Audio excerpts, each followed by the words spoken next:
Greetings and welcome to this next installment of Bible Topics that make you say, hmm. And I'm Robin Sweet Ransom. All right, this topic came about just today. I was on the phone with my daughter and I was prayed briefly for God to give me a message for today. And this is what came up while speaking to my daughter because we were talking about this. The beauty of Jezebel. Do you have it? Do I have it? Let's get into it. And what are we talking about? So some of you may be familiar with Jezebel, others not. I invite you to read the Bible. I'm just going to give you a bite-sized chunk. 2 Kings chapter 9, verses 30 through 34 says, When Jehu came to Jezreel, Jezebel heard about it, so she painted her eyes, adorned her head, and looked down from the window.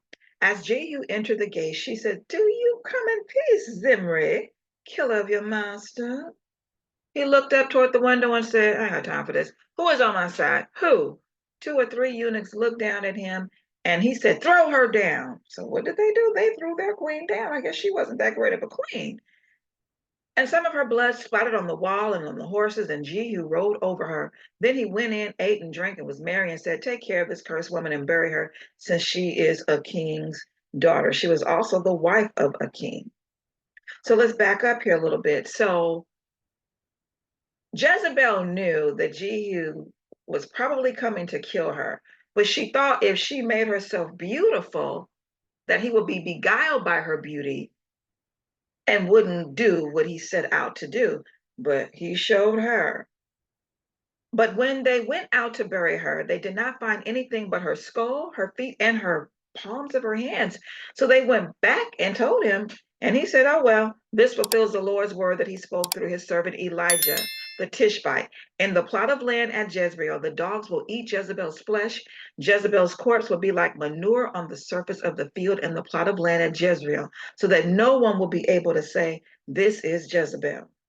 So if you remember, Jezebel threatened to kill Elijah because he had killed 400 of her false Baal prophets.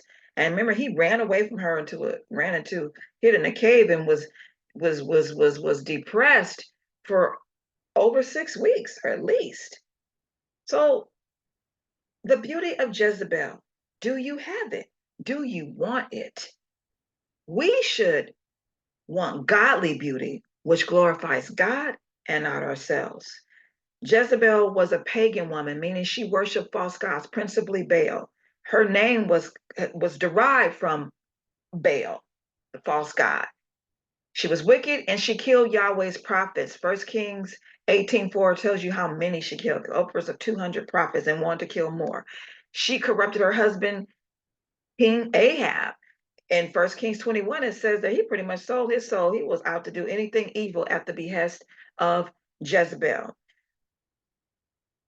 Her husband wanted the land of Naboth, and Naboth wouldn't give her his land, wouldn't give the king his land. So the king was sulking and all depressed, and Jezebel said, What's wrong with you? I wanted Naboth's land, and I offered to buy it and give him better land so I could have a garden next to our palace. And he said, No.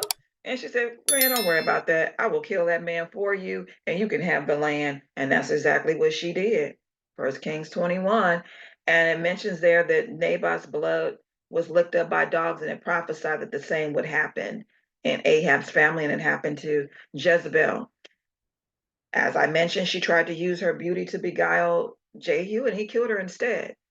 And Jesus warned about a Jezebel-like spirit that's in the church when he was talking about the seven churches in Revelation chapter 2, verse 20.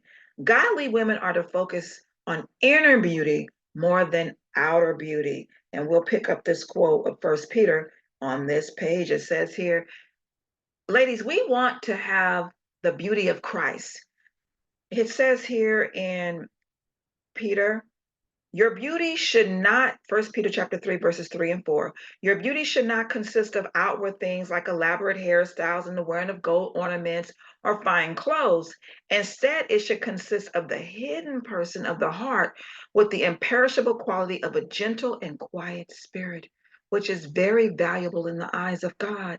Some religions take this too far. Doesn't mean that you women can't be beautiful and wear their hair nicely and put on makeup. and wear nice things. What it is saying is that that should not be your focus to the point that you're idolizing yourself and you're using it for ill intent to beguile people, as Jezebel did. Right? Because a man can become weak because of a woman's beauty. And sadly, some women have used their beauty to take other women's men. Pastors have fallen left and right because of that beguiling beauty, and that's not what we want. All right, so thank you for being here with me on Bible topics that make you say, hmm. It'll be a surprise what I cover next. See you next time.